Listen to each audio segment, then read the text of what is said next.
위기를 이야기할 때 여러 가지를 이야기할 수 있습니다.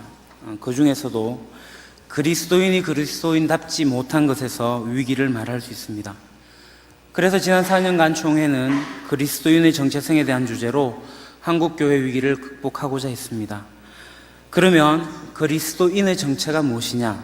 여기에 대해서 우리는 다음과 같이 말할 수 있을 것입니다. 그리스도인은 세상의 소금과 빛입니다. 그렇기 때문에 착한 행실로 하나님께 영광을 돌리는 사람이어야 합니다. 그리스도인은 작은 이들의 벗입니다. 가난한 이들의 벗이고, 다음 세대의 벗이고, 장애인들의 벗이고, 다문화 가족의 벗이고, 북한 동포의 벗입니다. 소외된 이들의 벗이 되어야 합니다. 그리스도인은 사랑을 나누는 사람이어야 합니다. 그리고 그리스도인은 복음으로 사는 사람이어야 합니다. 올해 우리는 그리스도인으로서 복음으로 사는 사람이 되고자 합니다. 복음으로 사는 사람이 되고자 하면 먼저 복음을 발견해야 되겠지요. 복음을 발견한다는 것은 예수님을 만난다는 것입니다. 인격적인 예수님을 나의 구주로, 나의 주님으로 영접한다는 것입니다. 이미 복음을 발견하고 예수님을 만났고 영접했지만 몸이 건조한 신앙생활을 하고 있는 사람은 다시 한 번 더 복음을 재발견해야 합니다. 구원의 기쁨과 감격을 다시 회복시켜 달라고 간구하면서 그 기쁨을 회복해야 합니다. 그럼으로써 우리는 복음으로 살아가야 합니다. 그렇다면 무엇이 복음으로 사는 것입니까? 복음으로 산다는 것은 바로 예수님 때문에 사는 것입니다. 예수님 때문에 심령이 가난한 자로 살아가야 되는 것이고, 예수님 때문에 애통해야 하는 사람으로 살아가야 되는 것이고, 예수님 때문에 온유한 사람으로 살아가야 됩니다. 예수님 때문에 의에 줄이고 목마른 사람으로 사는 것이고, 예수님 때문에 긍휼히 여길 수 있는 사람으로 살아가는 것이고, 예수님 때문에 마음이 청결한 사람으로 살아가야 되는 것이고, 예수님 때문에 화평하게 하는 사람으로 살아가야 되는 것이고, 예수님 때문에 의를 위하여 박해를 받는 사람으로 살아가야 됩니다. 이렇게 복음으로 살아가면 우리는 이제 복음을 확산해 나가야 됩니다.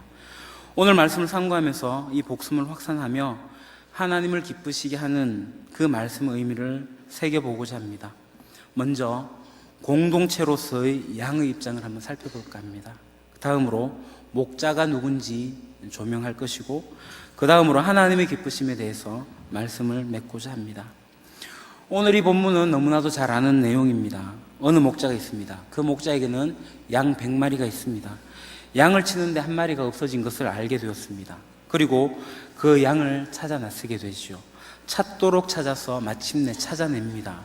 얼마나 기쁜지 찾아 헤매며 힘든 모든 일들을 잊어버리고는 그 양을 어깨에 메고 돌아옵니다. 그리고 친구와 이웃을 불러서 잔치를 벌입니다. 여기서 우리가 한번 생각해 볼 것이 있습니다. 제가 한때 가졌던 궁금한 점이기도 합니다. 오늘 이 사건이 일어난 장소, 그 들인지 산인지 명확하게는 모르겠지만, 목자는 잃어버린 양 한 마리를 찾으러 나가면서 나머지 99마리를 그곳에 방치했다는 것입니다. 잃은 양 한 마리가 귀합니다. 그러나 99마리 양은 귀하지 않습니까? 아무리 잃은 양 한 마리가 귀하다 하더라도 간단히 생각하면 99배나 더 많은 99마리의 양이 더 귀하지 않냐는 것입니다. 그 한 마리 양을 찾기 위해 99마리 양을 방치해 놓으면 목자 없는 99마리의 양은 또 길을 잃거나 잃어버리거나 하지 않을까 하는 것입니다. 그래서 이왕 한 마리 양을 찾으러 갈 거면 99마리를 지구리에 두고 간다든지 해야 하는 거 아니냐는 것이죠. 왜 예수님은 이런 비유를 하셨을까요? 어떤 분은 여기에 대해서 이렇게 이야기합니다. 이 비유에서 중요한 것은 잃어버린 양 한 마리에 있는 것이라는 것입니다. 따라서 예수님이 오늘 이 비유를 통해서 말씀하시고자 하는 것은 잃은 양 한 마리가 귀중하다는 것이지 반대급부로 99마리 양이 귀중하지 않다는 것이 아니라는 것입니다. 어떻게 들으면 그 말이 맞는 것도 같습니다. 그렇다면 예수님께서는 이 비유를 하시게 될 때 불완전한 비유를 하시게 된 것이고 허점이 보이는 비유를 하게 된 것입니다. 여기서 우리가 주목해야 할 것이 있습니다. 나는 잃어버린 양 한 마리입니까? 아니면 99마리 중에 양 한 마리입니까? 하는 것입니다. 대부분의 많은 사람들은 나는 99마리에 속해 있다고 생각할 것입니다. 그렇기 때문에 오늘 이 본문의 비유를 명확하게 제대로 이해하지 못합니다. 우리가 이 잃어버린 양의 비유를 바르게 이해하려면 제3자의 위치에서 바라볼 것이 아니라 바로 내가 그 잃은 양 한 마리가 되어야 한다는 것입니다. 그러면 한번 생각해 보겠습니다. 내가 지금 양 100마리 안에 들어 있습니다. 지금 내가 100마리 양 중에 한 마리라고 생각해 보십시오. 나는 목자가 기르고 있는 100마리 양 중에 하나입니다. 목자 인도에 따라 잘 먹고 잘 지내고 있습니다. 그런데 어느 날 갑자기 목자가 안 보이는 것입니다. 그래서 한동안 그 자리에 발이 묶여 있을 수밖에 없습니다. 반나절이 지나고 한나절이 지나고 계속 시간이 흘러갑니다. 풀도 다 떨어지고 목도 마릅니다. 그래서 목자가 어디 갔는지 찾습니다. 그러나 목자는 보이지 않습니다. 목자에 대한 원망이 나옵니다. 아니, 우리 목자는 어디로 갔지? 왜 우리를 이렇게 방치해두고 있는 거야? 하면서 원망을 하는 겁니다. 그렇게 원망을 하고 있는데 옆에 있던 친구 양이 이렇게 이야기를 합니다. 우리 목자가 안 보이는 것은 우리 100명 중에 하나인 홍길동이가 없어져서 그래. 그 녀석을 찾으러 나갔대. 이 이야기를 듣는 순간 목자에 대한 불평과 원망은 바로 그 홍길동 양에게 화살이 돌아갑니다. 아니, 왜 그 녀석은 길을 잃어버려서 우리를 피해 있게 만드는 거야? 하면서 말이죠. 그렇게 목자와 홍길동 양에게 불평과 원망하고 있었습니다. 그러던 중 한참의 시간이 지난 후에야 목자와 홍길동 양이 돌아왔습니다. 그러자 목자는 부랴부랴 우리를 인도해 푸른 풀밭으로 신선한 물이 있는 시냇가로 인도해 주었습니다. 이제 배고픈 것도 해결되었고 목마른 것도 해결이 되었습니다. 다 해결이 된 것 같지만 또 마음속 저 깊은 곳에서는 원망의 불씨가 타오르고 있었습니다. 아시는 대로 그날 목자는 친구와 이웃을 불러서 잔치를 벌이는 것이었습니다. 잃어버린 양 한 마리를 찾은 것이 기쁘게 하겠지만 나머지 99마리 양인 우리들은 뭐 그리 기쁘냐고 생각하는 것입니다. 원래 있었던 양이 없어졌다가 다시 돌아오니 재산적으로도 별 이익이 있는 것도 아닌데 왜 우리 목자가 그렇게 기뻐하는가 말입니다. 도저히 이해가 되지 않습니다. 그렇게 며칠이 흘렀다고 가정해 봅시다. 목자의 인도 아래 목자의 뒤를 열심히 따라다니며 그가 인도하는 대로 풀도 뜯고 물도 마시고 그렇게 지내던 어느 날이었습니다. 열심히 목자의 뒤를 따른다고 잘 따라다닌다고 생각했는데 열심히 풀을 뜯어 먹다 보니까 그렇게 고기를 들어보니 그만 목자가 보이지 않는 것입니다. 그리고 친구 양도 보이지 않습니다. 나도 모르게 맛있는 풀만 뜯어 먹다 보니 풀 따라가다 보니 그만 길을 잃어버리고 만 것입니다. 큰일 났습니다. 목자도 안 보이고 다른 양들도 안 보입니다. 어떻게 하죠? 아시다시피 양들은 혼자 길을 제대로 찾아가지 못합니다. 그리고 그 넓은 광야에서 어떻게 혼자서 친구 양들과 목자가 있는 곳으로 갈 수 있겠습니까? 설사 찾아 나선다고 할지라도 도처에 위험이 도사리고 있지 않겠습니까? 호시탐탐 노리는 곰들과 늑대와 사자들 있지 않겠습니까? 큰일 났습니다. 어떻게 하면 좋을까요? 제일 좋은 것은 바로 목자가 나를 잃어버린 것을 알고 나를 찾아와 주면 좋겠다는 생각이 들 것입니다. 나를 구해주면 좋겠다는 생각이 들 때에 얼마 전에 있었던 일이 떠올랐습니다. 얼마 전 홍길동이 길을 잃었을 때 우리 친구 99마리를 들여두고 찾으러 나간 그 목자를 그렇게 원망했는데 이번에는 내가 그 상황에 놓여 있다는 것입니다. 만약에 그때 우리 목자가 우리를 그냥 두고 홍길동이를 찾으러 가면 안 된다. 우리 99마리가 더 중요하지 않냐. 가지 마라. 우리를 지켜라면서 목자의 길을 막았더라면 홍길동 양은 결국 다른 짐승의 밥이 되고 말았을 겁니다. 그렇다면 지금 나는 생각만 해도 끔찍한 일이었습니다. 거기까지 생각이 미치자 우리 목자의 그때 그 선택이 올바른 것이었구나 라는 생각이 드는 겁니다. 만일 그때 우리 99마리가 더 귀하다고 한 마리 양을 찾으러 가지 않았더라면 홍길동이는 짐승의 밥이 되었을 것이 분명하고 지금의 나도 그와 마찬가지가 되었을 것입니다. 난 이제 나 혼자 떨어져 나와서 길 잃은 양이 되었지만 그래도 안심이 됩니다. 왜냐고요? 우리 목자는 잃어버린 양 한 마리인 나를 찾아서 99마리를 둔 채 찾아 나설 것이 분명하기 때문입니다. 그래서 든 생각의 결론이 이것입니다. 우리 목자가 잃어버린 양 한 마리 그것이 누구든지 간에 그 양을 찾으러 가지 않는다면 내가 길을 잃어버린 경우에도 나를 찾아 나서지 않을 것이라는 것입니다. 이제 우리 목자의 심정이 이해가 됩니다. 양 한 마리 찾아 나선 목자의 심정. 목자는 모든 양 100마리를 다 같은 정도로 사랑하고 있는 것입니다. 거기에 생각이 이르자 만일에 누군가 우리 중 한 마리가 길을 잃어 그렇게 어려운 지경에 처해 있다면 이제는 우리가 나서서 목자의 등을 떠밀어야 할 것입니다. 어서 나가서 그 한 마리를 찾아오라고.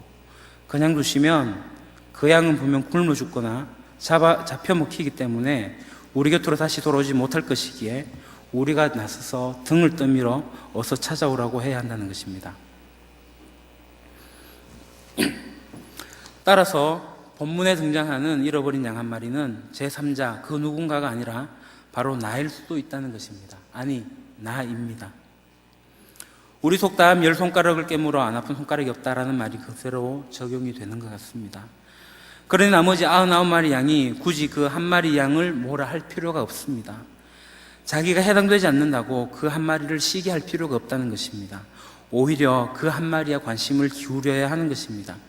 그것이 나의 일을 생각해 보면 답이 간단하게 나옵니다. 역지사지, 쉬운 말로 입장 바꿔 생각하는 것입니다. 목자가 잃어버린 양 한 마리를 찾으러 나가 한나절을 99마리를 방치했던 것 같으나 실상은 100마리 모두를 찾아 나선 것입니다. 예수님의 하신 이 잃은 양의 비유는 언뜻 들으면 빈틈이 있는 것처럼 보입니다. 어느 양 한 마리에게만 특별한 사랑을 베푸시는 것 같고 99마리 양은 버려두는 것처럼 보여서 의아하게 생각했는데 실상은 그런 행동이야말로 양 100마리를 모두 사랑하시는 하나님의 모습을 더 사실적으로, 더 구체적으로 보여주시는 것이라 할 수 있습니다. 그래서 예수님의 이 비유는 조그만 허점도 빈틈도 없는 완벽한 비유입니다. 저는 이 비유를 묵상하면서 미국이 갖고 있는 군인에 대한 예우를 생각해 봤습니다. 아시는 분들은 아시겠지만 미국은 전체가 군인에 대해서 예우를 하고 있습니다. 실제로 작년 10월 9일에 있었던 일입니다. 엘버트 마를 미국 육군 상사가 비행기를 타고 가는데 이분이 제복을 입고 있었습니다. 제복에는 각종 훈장과 표창과 메달, 배지들이 달려져 있었습니다. 그래서 여승무원에게 이 제복이 구겨지지 않도록 옷장에 좀 넣어달라고 부탁을 했습니다. 그런데 여승무원이 옷장은 1등석 손님의 것이기 때문에 안 된다고 했습니다. 마릴 상사가 이코노미석에 앉았기 때문입니다. 마릴 상사가 화를 내는 것이 아니라 주변에 있는 승객들이 화를 냅니다. 해줘라. 왜 안 해주느냐? 이분은 군인이 아니냐? 라는 소동이 벌어졌습니다. 이 소동이 1등석까지 들리게 되었고 1등석의 손님들이 앞다투어서 내가 자리를 양보할 테니 그 상사가 내 자리로 오라. 그렇게 이야기를 했습니다. 그러나 상사는 그 제의를 거절하고 괜찮다고 얘기를 했습니다. 그러니까 1등석 손님들이 그러면 그 옷이라도 옷장에 걸 수 있도록 해달라라고 해서 일단락이 되었습니다. 이게 일단락이 된 것 같지만 이후에 승객들이 비행기에 내린 뒤에 SNS에 이 글을 올리면서 미국 사회는 큰 파장을 일으켰습니다. 그래서 이 항공사는 사과문을 원고지 15장 분량이나 되는 분량을 가지고 사과를 했습니다. 잘못했다는 것입니다. 모든 것이 저희들의 잘못입니다. 그리고 이 일을 단지 잘못된 것으로 바라보는 것이 아니라 이후 제복 군인들이 더 나은 대우를 받을 수 있도록 최선을 다하겠다는 말도 밝혔습니다. 그 외에 이런 일도 있습니다. 2013년 11월에 아프가니스탄 파견 근무를 마치고 돌아온 해병대 13명, 이분들 역시 이코노미석을 타고 가는데 모두 다 1등석으로 업그레이드 된 겁니다. 마침 탔던 그 비행기에 6석이 1등석이 비어 있었습니다. 그래서 비행기 회사에서 6명을 1등석으로 앉히게 되었는데 이 소식을 들은 1등석 손님들이 앞다투어 자기의 자리를 양보하면서 13명 모두가 1등석을 타고 미국 샌디에이고로 귀향했다고 합니다. 모병제 미국은 군인들에 대해서 다양한 복지 후생 혜택을 제공하고 그렇게 군인들을 예우해주는 분위기가 있습니다. 그것은 바로 무형의 사기 진작 요소가 작용되어지고 있는 것이고 그래서 군인들은 국가와 국민을 위해서 희생과 봉사한 자세를 갖추고 근무하고 있음을 알 수 있습니다. 또 하나의 예를 소개하겠습니다. 2009년 10월 29일 새벽 3시 49분 미 합중국 버락 오바마 대통령이 18구의 미국 전사자의 죽음이 도착했다는 소식을 듣고 황급히 대통령 전용 헬기를 타고 델라웨어주 도버 공군기지에 도착했습니다. 방금 착륙한 C-17 미군 수송기 앞으로 바로 걸어갔죠. 잠시 후에 수송기 문이 열리고 아프가니스탄전에서 전사한 유해가 담긴 관들이 운구되어져 나왔습니다. 오바마 대통령은 침통한 표정으로 아무 말 없이 18부의 유해 운구가 끝날 때까지 부동 자세로 거수 경례를 했습니다.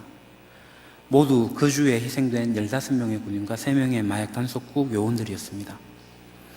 오바마 대통령 운구식이 끝난 뒤 유가족을 일일이 위로하였고 그렇게 다시 백악관으로 헬기를 타고 돌아갔습니다. 미군 전쟁 포럼이 실종자 확인 합동사령부 슬로건이 조국은 당신을 잊지 않는다입니다. 혹시 여러분 라이언 일병 구하기라는 영화를 아십니까? 2차 세계대전의 유럽 지역을 배경으로 미군에 참전한 4명의 형제 중 마지막으로 살아남은 막내 라이언을 구하라는 상부의 명령에 따라 한 부대원이 그를 찾으러 나가는 활약상을 그린 영화입니다. 라이언 일병 1명을 구하기 위해서 한 부대원 8명의 생명을 바쳐야 하는 것에 대한 갈등이 그려져 있습니다. 한 생명을 위해 다른 이들의 희생이 당연한가에 대한 문제는 끊임없이 제기될 겁니다. 그러나 영화를 보게 되면 대원들은 라이언 일병을 구하기 위해 그들이 해야 할 일이라는 것을 알고 기꺼이 동의를 합니다.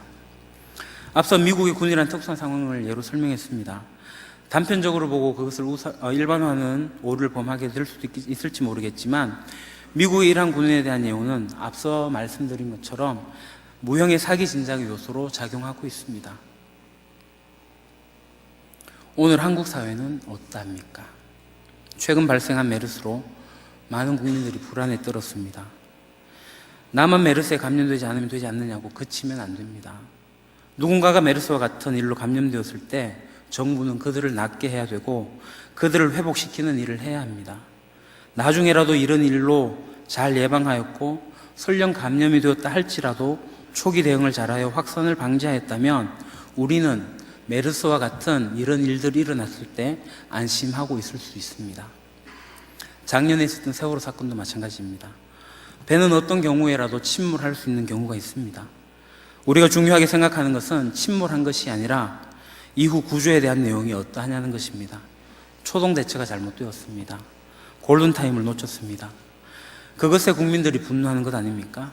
내가 사는 날에 참사가 생긴다 할지라도 이후 조치가 완벽하다면 그래도 정부를 믿으며 살 수 있습니다. 2013년에 개봉한 집으로 가는 길이라는 영화를 보셨습니까? 그 영화는 2004년 10월 30일 프랑스 오를리 국제공항에 있었던 한국인 주부가 마약 운반범으로 검거되었던 실화를 바탕으로 만든 영화입니다.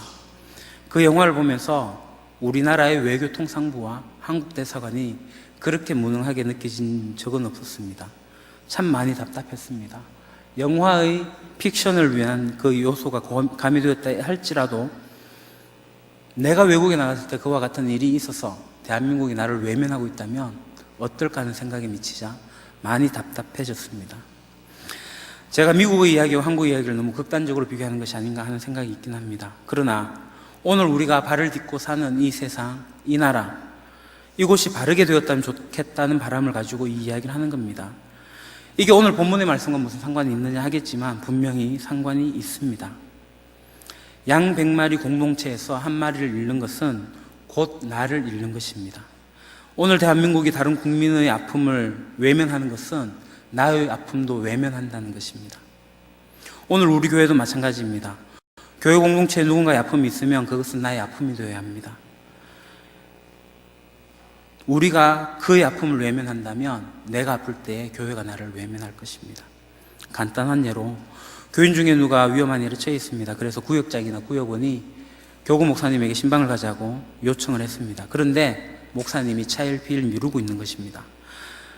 별로 관심도 없는 것처럼 보입니다. 그렇다면 그 위험에 처한 사람뿐만 아니라 나도 이 목사님이 나를 그렇게 어려울 때 외면할 수 있겠구나 생각을 할 수 있을 겁니다.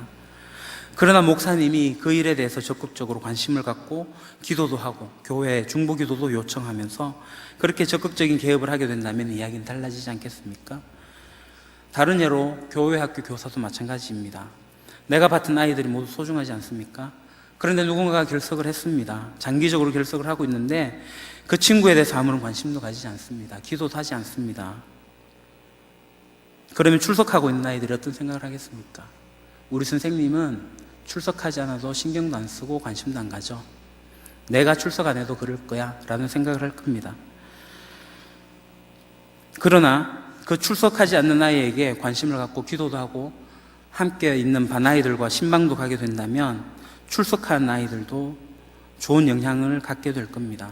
내가 어렵고 힘들 때, 내가 결석할 때 우리 선생님은 우리 반 아이들과 함께 나를 위해서 기도해 줄 거야, 나를 도와줄 거야 라는 믿음 말이죠. 그것이 공동체의 모습입니다. 그런 면에서 오늘 양 100마리의 이야기는 공동체의 이야기입니다. 다시 말씀으로 들어가겠습니다. 오늘 본문의 비유에서 목자가 양을 찾는 것은 그 모든 양을 사랑하기 때문이라는 것입니다. 양의 입장에서는 내가 아닌 다른 양을 찾는 것에 대하여 나보다 그를 더 사랑하는 것이 아닌가라고 생각할 수 있겠지만 그것이 아니라는 겁니다. 우리 목자는 나를 잃어버렸다 할지라도 두 팔 다 걷어매고 찾으러 났을 것입니다. 우리는 그런 면에서 안심하며 살 수 있는 것입니다. 다음으로 우리는 이 비유에서 나오는 목자가 누구냐 하는 것에 대해서 간단하게 살펴보고자 합니다. 우리는 도식적으로 목자라고 하면 예수님이고 양은 우리라고 생각을 합니다. 그러나 오늘 본문에서 예수님께서 말씀하시고 있는 그 시대적 상황으로 들어가게 되면 이야기가 달라집니다.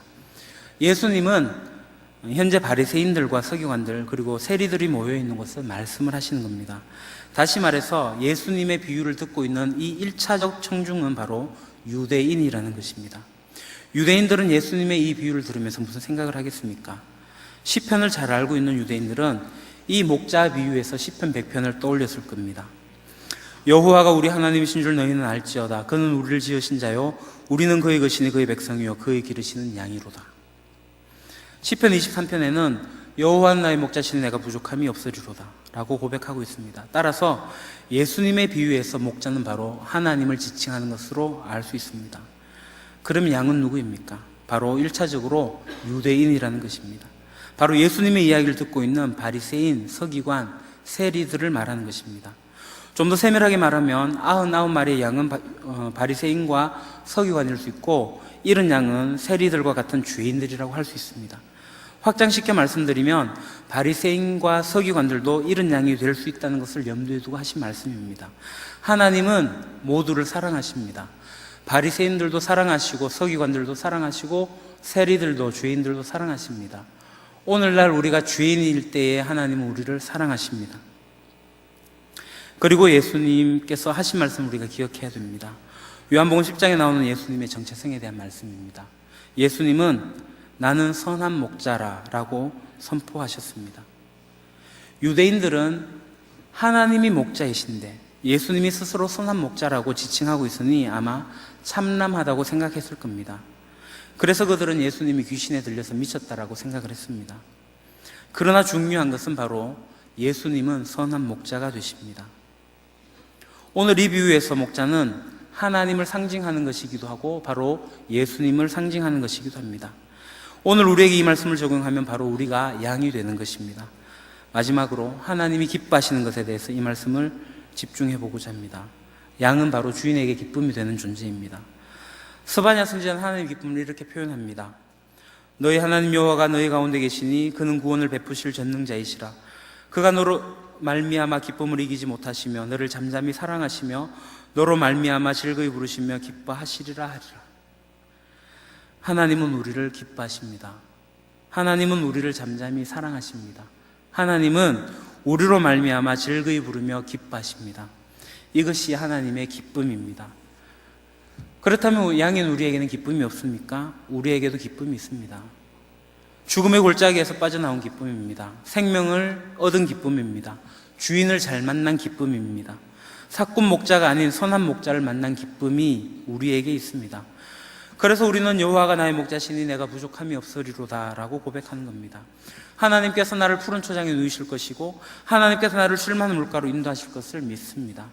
그것이 바로 우리의 기쁨입니다.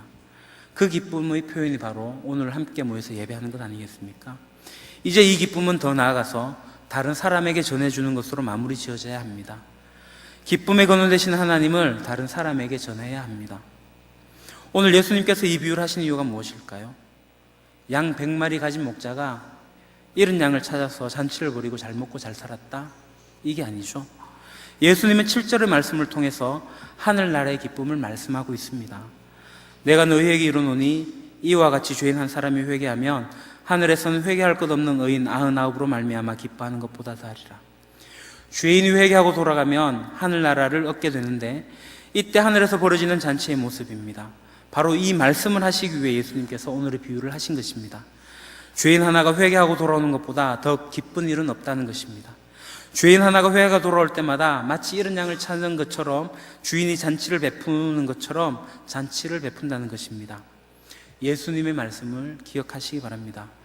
나는 선한 목자라. 선한 목자는 양들을 위하여 목숨을 버리거니와. 나는 선한 목자라. 나는 내 양을 알고 양도 나를 아는 것이 아버지께서 나를 아시고 내가 아버지를 아는 것 같으니 나는 양을 위하여 목숨을 버리노라. 예수님은 우리의 선한 목자가 되시고 우리를 위하여 십자가에서 목숨을 버리셨습니다. 예수님의 그 십자가의 대속하신 사랑이 우리를 살린 것입니다. 하나님은 지금도 우리가 하나님의 생명을 알지 못하고 있다면, 그렇게 죽음 가운데 있다면 우리를 구원하시기를 원하십니다. 이 세상에 썩어져 나갈 것들에 빠져서 영원한 죽음을 가고 있는 저들을 구원하시기를 원하십니다. 하나님은 우는 사자와 같이 산길자를 찾아 나서는 그 사탄의 꼬임에 속아서 그 뒤를 따라가고 있는 이들을 구원하기를 원하십니다. 하나님은 믿는다고 하지만 한 발을 이 세상의 웅덩이에 담가놓은 채 그것에 빠지는 사람들이 돌아오기를 원하십니다. 하나님 그렇게 사람들이 회개하고 돌아오기를 원하는데 바로 우리를 사용하십니다. 하나님은 우리가 그 일에 사용되어지기를 원하십니다. 그 하나님의 기쁨에 동참하기를 원하십니다. 너희 안에서 행하시는 이는 하나님이시니 자기의 기쁘신 뜻을 위하여 너희에게 소원을 두고 행하게 하시나니. 하나님은 우리 안에서 행하십니다. 하나님은 당신의 기쁘신 뜻을 위하여 우리에게 소원을 두고 행하십니다. 그러므로 우리가 진정한 하나님의 백성이요 하나님의 자녀라면 우리의 기쁨을 위해 살지 않아야 되고 하나님을 기쁘시게 하기 위해서 살아야 합니다. 그 하나님의 기쁨이 바로 우리의 기쁨이 된다는 것을 믿으시기 바랍니다. 기도하겠습니다. 하나님 아버지, 공동체 속에서 어느 한 사람을 향하여 외면하는 것이 아니라 하나님이 사랑하는 모든 이들을 동일한 마음으로 사랑할 수 있는 귀한 마음이 저희들 속에 있게 하여 주시옵소서. 예수 그리스도의 선한 목자 되심이 오늘 저희들에게 큰 은혜가 된 것 같이 그 기쁨을 이 땅 가운데 증거하는 저희들 되어지게 하시고 하나님의 기쁨을 위하여 한 영혼을 찾아 나서는 기쁨이 저희들 속에 있게 하여 주시옵소서. 예수님 이름으로 기도합니다. 아멘.